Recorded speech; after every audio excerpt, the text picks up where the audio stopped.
ذرا ایک اور معاملہ جو عدالت کے سامنے ہے اور عدالت اس پر سماعت کر رہا ہے اس پر بھی گفتگو کرے، کیونکہ یہ معاملہ بھی تعلیم کے ساتھ ہی جڑا ہوا ہے۔ Right to education, right to children to free and compulsory education, یہ باضابطہ طور پر قانون ہے اور اس قانون کے اطلاق اور اس قانون کی عمل درآمد کو لے کر معاملہ جو ہے وہ ایک PIL کے ذریعے سے کورٹ تک پہنچا تھا اور جموں کشمیر لداخ ہائی کورٹ میں اس کی سماعت بھی ہوئی ہے۔ PIL میں اس بات کی وضاحت کر دی گئی تھی کہ right of children to free and compulsory education act 2009 اور جس کے سیکشن 12B 12(1) اور 12(C) اور 13 ان پرٹیکولر جو ہے اس کا اطلاق مکمل طور پر نہیں ہے، اور یہ کہا گیا کہ free and compulsory elementary education اگرچہ انہی شکوں کے اندر درج ہے لیکن حکومتی سطح پر اور ادارے جو ہیں وہ اس پر عمل پیرا نہیں ہو رہا ہے، جس کے بعد PIL پر ڈائریکشن جو ہے وہ چلی گئی گورنمنٹ کو کہ وہ سیریسلی نوٹیفائی کرے رولز،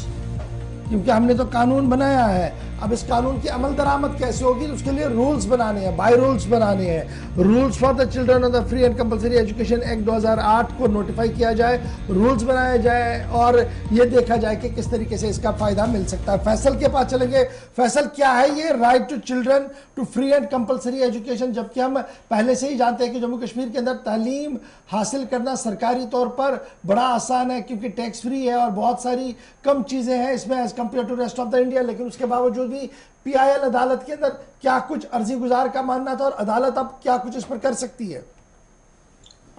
دیکھیے، اگر right to free and compulsory education کی بات کریں تو یہ ایکٹ جو 2009 میں بنا تھا تو 2019 کے بعد یعنی 3 سالوں سے ہم اس کے لیے اپلیکیبل ہے جموں کشمیر یوٹی، لیکن 3 سالوں سے اب تک یہ اس میں پوری طریقے سے جو ہے لاگو نہیں کیا۔ تو اگر ہم اس ایکٹ کی بات کریں تو اس میں اس طریقے سے کہا گیا جو پرائیویٹ سکولز ہوں گے ان میں جو ہے غریب جو بچہ ہے وہ پڑھ سکتا ہے، جو پروویژن میں ہے کہ غریب بچہ ہے جو ویکر سیکشن سے تعلق رکھنے والا بچہ ہے وہ وہاں پہ پڑھ سکتا ہے۔ جو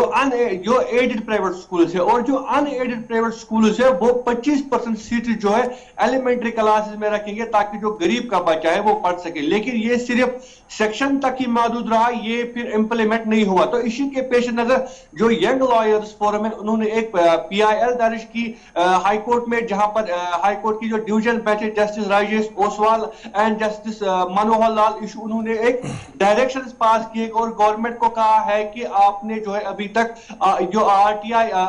ایکٹ ہے یعنی right to free and compulsory education act ہے یہ پوری طریقے سے لاگو کیوں نہیں کیا، اور آپ ہمیں ایک سٹیٹس رپورٹ دیجئے آج تک آپ نے کیا کچھ پہل اس کے حوالے سے کی ہے۔ اور فی الحال 5 اپریل کا ٹائم دیا گیا ہے سرکار کو کہ وہ 5 اپریل تک اپنے جو ہے ان کی رائے وہ سبمٹ کر سکتے ہیں، اور اس کے ساتھ ساتھ ان کو ایک بڑا امپورٹنٹ چیز بھی کہا ہے کرنے کے لیے کہ آپ ہمیں لسٹ تیار دیکھیں گے کتنے سکولز ہیں جن کو گورنمنٹ ایڈ دے رہی ہے اور کتنے ویسے سکول ہیں جو کہ ان ایڈڈ سکول ہے یہاں پہ، اور آپ برابر طور پر ہمیں وہ رپورٹ بھی دیکھیں کہ جو ایڈڈ سکولز ہیں ان کو ہم کتنا ایڈ دیتے ہیں، سال کی ہمیں رپورٹ دیں گے کہ کتنے سالوں سے ہم ان کو ایڈ دے رہی ہے، وہ رپورٹ ہمیں سبمٹ کرائیں گے، اور اس کے بدلے میں کتنے بچوں کو آج تک آپ نے فری ایجوکیشن دی ہے، کیونکہ جو یہ سیکشن آرٹیکل ہے right to free and compulsory education, اس کے سیکشنز کے تحت آپ کو جو بچہ پرائیویٹ سکول میں جائے گا، ان ایڈڈ سکول میں جائے گا، ایڈڈ سکول میں جائے گا، نہ تو اس کو کیپٹیشن فی بھرنی ہے، نہ ایڈمیشن فی بھرنا ہے، اور نہ ہی اس کو کسی طرح کی چارج کیا جائے گا۔ جن کی عمر 6 سے 14 سال کے قریب ہوگی یعنی جو ایلیمنٹری کلاسز ہوگی اس کی آپ کو فی نہیں بھرنی ہے۔ تو خاص کر جو سیکشن 12(1)(b) ہے اینڈ 12(1)(c) ہے اس کو ضروری لاگو کرنا ہے، کیونکہ یہ ایڈڈ سکولز کے حوالے سے اور ان ایڈڈ سکولز کے حوالے سے، اور اس کے ساتھ ساتھ جو